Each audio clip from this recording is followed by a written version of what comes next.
Doctor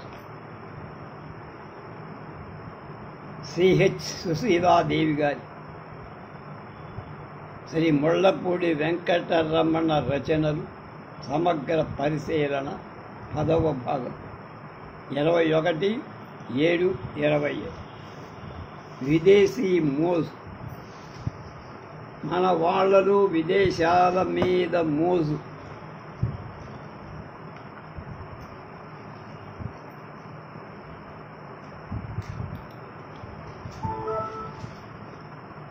వెర్రి వ్యామోహం. సినీభాయి ద్వారా చెప్తారు రమణ. సినీభాయికి ఇండియా అంటే చిన్నప్పటి నుంచే నచ్చదు. ఇక్కడ నైట్ క్లబ్బులు లేవు, టీవీలు లేవు.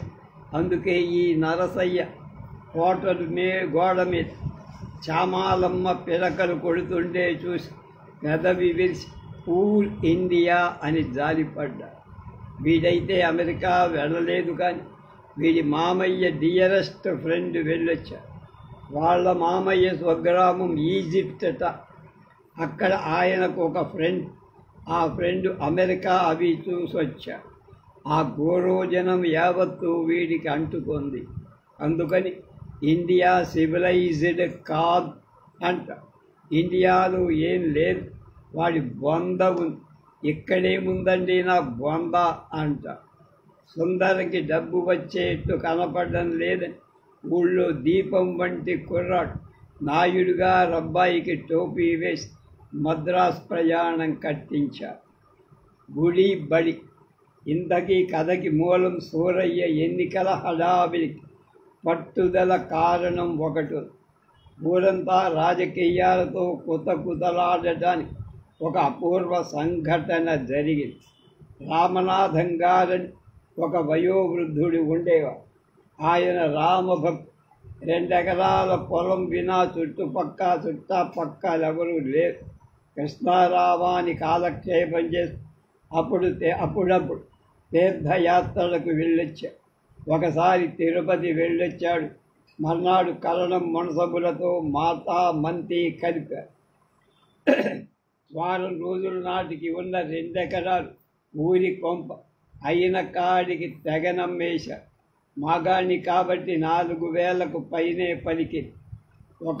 ఒకనాడు రచ్చబండు దగ్గర పెద్దలందరినీ సమావేశపడి తాను సన్యాసం పుచ్చుకుంటున్నట్లు చెప్పారు. ఊళ్ళో తన పేరున రామాలయం కట్టించండి. ఆ 4,000 పెద్దల సమక్షాన మునసబు కరణాలకు ఒప్పగించి రామాలయం కట్టించటానికి కార్యకర్తలుగా మునసబు కరణాలతో పాటు మరొక పెద్దని కూడా నియోగించాలని ఆ 3వ మనిషి చేతి మీదుగా ఆ సత్కార్యం చెయ్యాలని చెప్పి రామేశ్వరం వెళ్ళాడు. అదే పేచీలకు నాంది అని. ఆ 3వ మనిషి ఎవరో తేళ్ళ. ఎన్నికలు జరుపుదామనుకున్న బంగారయ్యకి మునసబు గారి అభిమానం ఉంది. సూరయ్య గారు రామారావుకి మగదక్షత, ఆస్తికల కుర్రవాడి వేలు విడిచిన మేనమామ అవటం సూరయ్య అర్హత.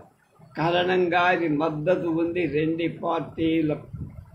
ఎన్నికల సంరంభం కక్షలు తారాస్థాయికి చేరాయి. ఓటింగ్ రోజు రానే వచ్చి పెద్దలంతా రచ్చబండ దగ్గర చేరారు. అంతలో ఊహించని సంఘటన జరిగి రామనాథం గారు తిరిగి వచ్చేశారు. 4,000 ఇచ్చి రామమందిర నిర్మాణం చెయ్యమన్న రామనాథం గారు పని ఏ దశలో ఉందో చూద్దామని వచ్చి రామ మందిరం నిర్మాణం ఇన్ని గొడవలు తెస్తుందని, దాన్ని కట్టించే పెద్దరికం కోసం ఇంతమందికి పట్టుదలలు పెరిగి పద్ధలేపు రభస జరుగుతుందని తానెన్నడూ భావించలేదని రామనాథం గారు అన్నారు.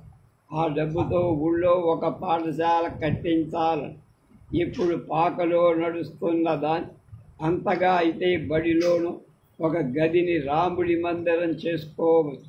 పద్ధతులు పూర్తిగా పోయి అందరూ కావాలనుకున్నప్పుడే రామ మందిరం తేలిగ్గా కట్టుకోవచ్చు. రాజకీయంతో ప్రమేయం లేని జనమంతా జేజేలు పలికారు. పెద్ద మనుషులు కొందరికి ఈ విషయం కురుకుడు పడకపోయిన మౌనం వహించక తప్పదు. చివరికి రాజు సీతారామారావు సుబ్బలక్ష్మిలకు పెళ్లి నిశ్చయం అవ్వడంతో కథ సుఖాంతం. ఈ కథకు రంగస్థలం ఒక చిన్న గ్రామం. గ్రామీణ వాతావరణం, సంక్రాంతి ముగ్గుల శోభ, చలికాలపు ఉదయాన్ని రమణ హాస్యంతో రంగరించి ఎంత హృదయంగా చిత్రించారో చూద్దాం. తెల్లవారిందనే దురభిప్రాయంతో కోడి కూసింది.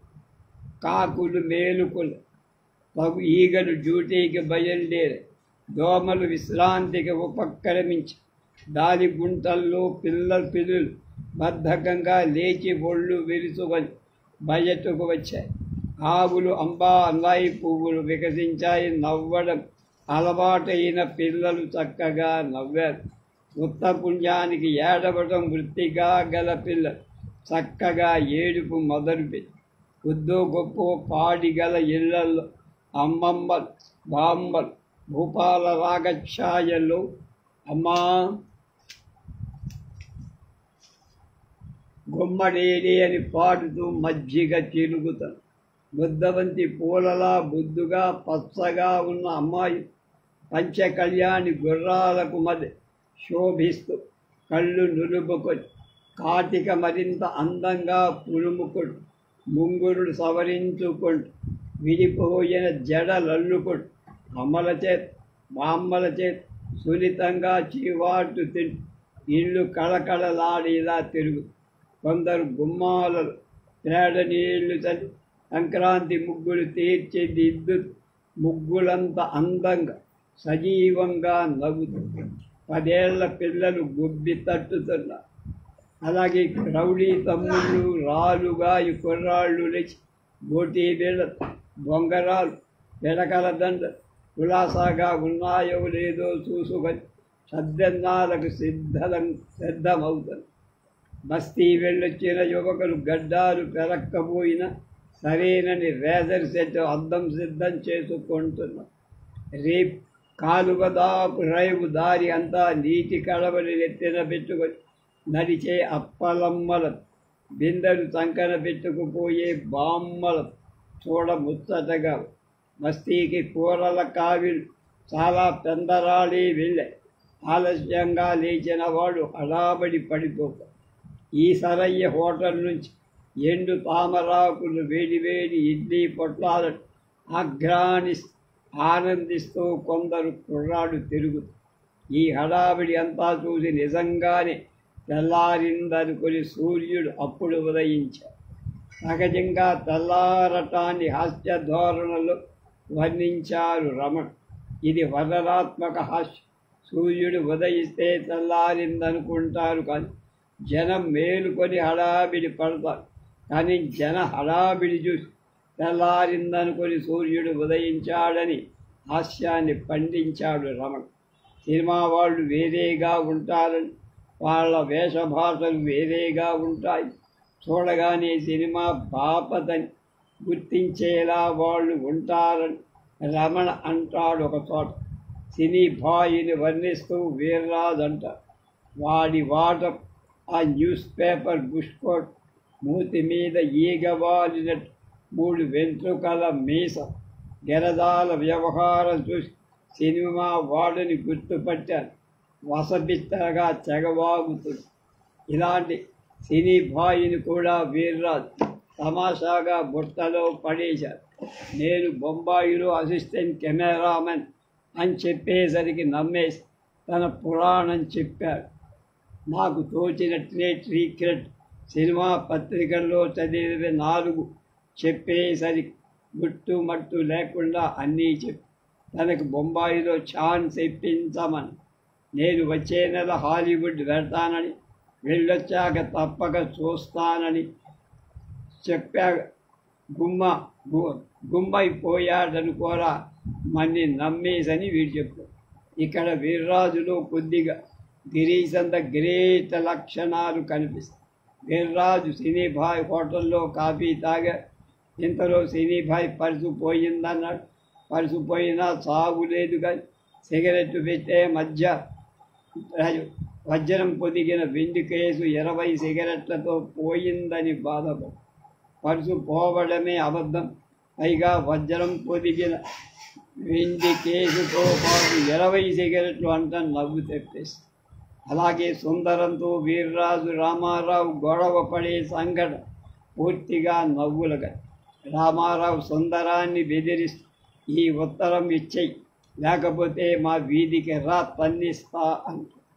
తనకి తన్నేందుకు బలం లేదు, ధైర్యం, కానీ తన వీధికి వస్తే అప్పుడు ఎవరితోనో తన్నిస్తాడని లోపల భయంగా ఉన్న పైకి ధైర్యం తెచ్చుకొని సుందరాన్ని బెదిరించాలని చూస్తాడు రామారావు.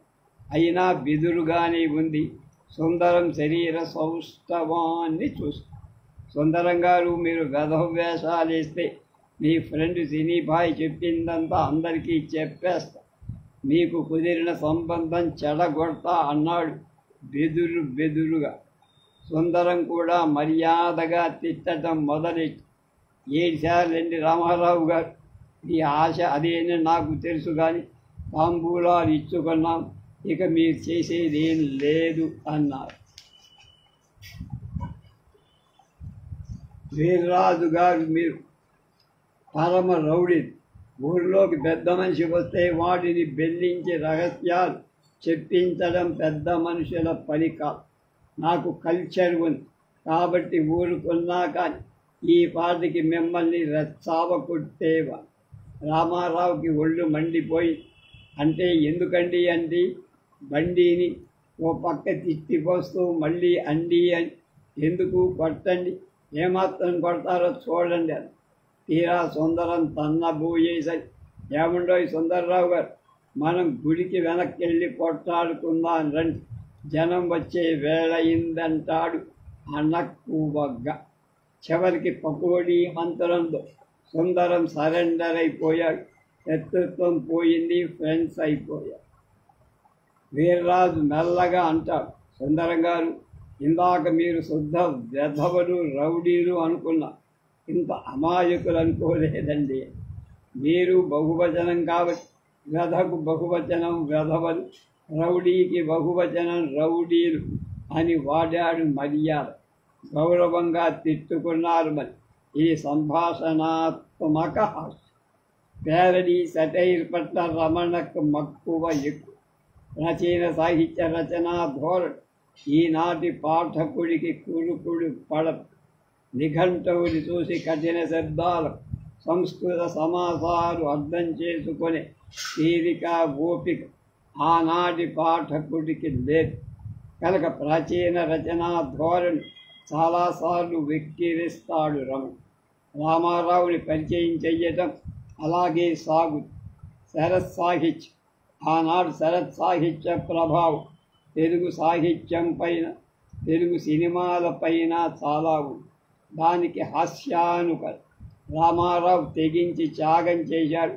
సుందరం బాబు, మీరు నా అంత అందంగా ఉంటారు, మీరు శుభలక్ష్మిని వివాహం చేసుకోండి, నేను సంతోషంగా వచ్చి శుభాక్షతలు వేస్తా. నేను ఇవాళ చెప్పే ఈ మాటలు హృదయంలోంచి వచ్చాయి సుందరం బాబు అంట. నేడు వీడి శరత్ బాబు కథ ఏదో తెలుగులోకి చదివినట్టు, లేకపోతే ఇలాంటి వాక్యాలు రావు అనుకున్నాడు వీర్రాజు. శరత్ నవల్లోంచి తెలుగు సినిమాలోకి దూకారు.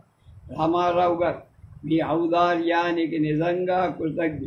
మీ హృదయం ఎంతగా ద్రవించిపోతోందో నాకు తెలుసు, కానీ ఇంకొక నిజం చెప్పేస్తే నా మనసు ప్రక్షాళితము.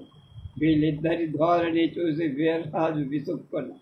జనాంతికంగా ఇంకాసేపు ఉంటే నిష్కృతి అని కూడా అనిపిస్తారు. ఎందుకంటే శరత్ సాహిత్యంలో నిష్కృతి అనే మాట దాదాపు అన్ని నవల్లో వస్తాయి.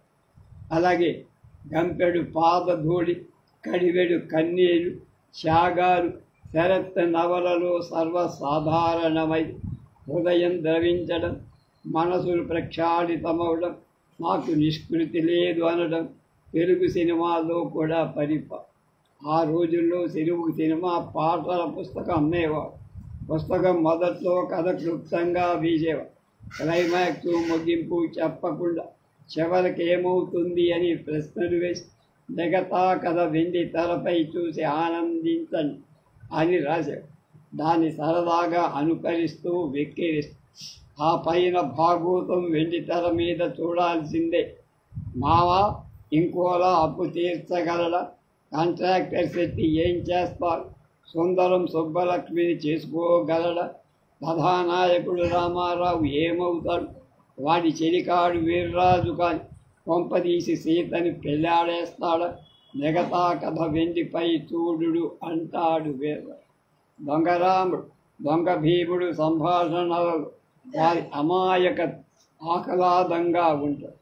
దొంగరాముడు దొంగ భీముడు సినిమా చూసి ఇప్పుడు మనం చూసిన సినిమా ఫిలింలో పాట ఘంటసాల ఓడి స్టోన్ గాదటేసన స్టోన్ అంటే టోన్ అంటారు కదా. గాదటేసనది పల్లెటూరి స్టోన్కి వికృతి స్టోన్ పల్లెటూరి వారి ఇంగ్లీషు మోజులో అయిన మాట. పోపో వాయిస్ ఘంటసాలోడి స్టోనేరు ఈది స్టోనేరు అంటే ఆయన టోన్ వేరు ఏంటో. అది స్టోనాడిదే, ఈది స్టోన్ ఈడిదే. ఇది అంది ఒకటే స్టోనులే.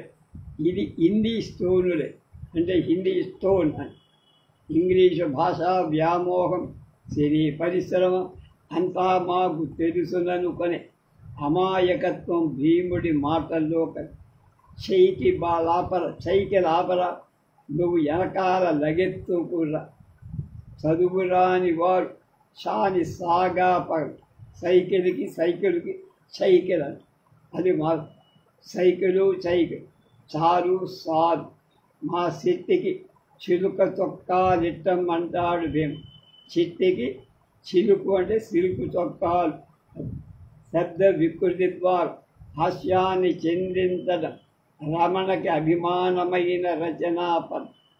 జలుబు చేసిన వాడు ముక్కుతో మాట్లాడటం, నోట్లో ఏదైనా ఉంటే ముద్దగా మాట్లాడటం సహజం. పాత్రలు ఆయా సందర్భాలు మాట్లాడటం ఈ విధానాన్ని అలానే రాస్తారు, మాట్లాడినట్లే రాయటం. వేప పుల్లతో దంతధావన చేస్తున్న రామారావు వాకిలి ముందున్న సంక్రాంతి ముగ్గుల్ని చూసి బాగున్నాయి ముగ్గులు అనుకున్నా. నిద్రమత్తులో కూడిన బద్ధకం వల్ల నోట్లో వేప పుల్ల ఉండటం వల్ల అలా అంట. సుందరానికి సినిమా పాటలు రాయాలన్న ఉత్సాహం. ఆ ఉత్సాహంలో తప్పు సమాసాలైతేనే ఉదయపాట్ వృద్ధ తల్లి పుష్పచెట్ లాంటి పదాలు యథేచ్ఛగా వాడేస్తారు. కలం పట్టిన ప్రతివాడు కవినైపోయాననుకుంటూ కవిత్వం గిలికేసేవాళ్ళని దృష్టిలో పెట్టుకొని రమణ ఇలా రాసి ఉంటాడు. అయితే రమణ శుద్ధ గ్రాంధికవాది, గట్టి వ్యాకరణానుశీలి అనుకోవడం శుద్ధ తప్పు. ఈ విషయంపై ఎంబీఎల్ కానుకలు తప్పుడు సమాసాల ప్రసక్తి తెచ్చి ఒక చెరుకు చెడు. రమణ వ్యాకరణం యుక్తంగా రాయాలనుకోవడం చెన్నయ సూరి మనసు నొప్పిస్తే నరక ప్రాప్తి కలుగుతుందనుకోవడం కేవలం భాషా విషయంగా మనకున్న అజ్ఞానం. తెలుగు మాతృభాషల ప్రతివాడికి తెలుగు వ్యాకరణం వచ్చు. మాట్లాడటానికి రాసుకోవటానికి వ్యాకరణం తెలియనక్కల అంతా సలక్షణంగానే మాట్లాడడం. కాకపోతే వ్యాకరణం శాస్త్రోక్తంగా నేర్వడం మొదలు పెడితే కంగారు పడిపోయి ఒకడుండెను ఉద్యోగము ఎందుకు ఇలా రాస్తా. ఈనాటి తెలుగు విద్యార్థుల్లాగా ఈ గ్రామర్ కాన్షియస్నెస్ మీద వ్యాఖ్యానం చేస్తున్నది. వీర్రాజు రాజకీయ బుర్ర అనగానే ఇదేం తెలుగురా చవలాయ అన్నారు. రామారావు తెలుగు మాస్టర్ లాగా నిజానికి జన్మ హక్కు లాంటి సమాసాలు చెయ్యడం మామూలైపోయింది. ఈయన ఎలా రాయకూడదు అలా అనకూడదు అని కట్టడి చెయ్యడం ఎదుగుతున్న పసి మనసుని బిగపట్టి పిప్పి చెయ్యటం. ప్రకృతి శోభని పల్లెటూరులోని అపురూపమైన అందాలు కళ్ళకు కట్టినట్టు వర్ణిస్తారు రమ. ముద్దబంతి పూలల ముద్దుగా పచ్చగా ఉన్న అమ్మాయిలు పంచకళ్యాణి గుర్రాలకు శోభలి ఇచ్చు మళ్ళీ శోభి కళ్ళు నులుపుకొని కాటిక మరింత అందంగా పులుముకొని ముంగురుడు సవరించుకొని విడిపోయిన జడలల్లుకొని అమ్మలచే బామ్మలచే సున్నితంగా చీవాటు ఇల్లు కలకలలాడేలా తిరుగుతా కొందరు గుమ్మాలలో పేడ నీళ్లు చల్లి సంక్రాంతి ముగ్గులు తీర్చిదిద్దుతూ ముగ్గులంత అందంగా సజీవంగా నవ్వుతా ఇలాంటి వర్ణనలు చదువుతుంటే తెలుగువారి మనసు ఆహ్లాదంతో నిండిపో ఇలాంటి శోభాయమానంగా వర్ణించడం తెలుగు ధనం నిండిన తెలుగు రచన రమణ మాత్రమే చేయగలరు. 3వ అధ్యాయం ముళ్ళవాడి వ్యంగ్యత రమణ. అది రేపు తెలుసుకోండి.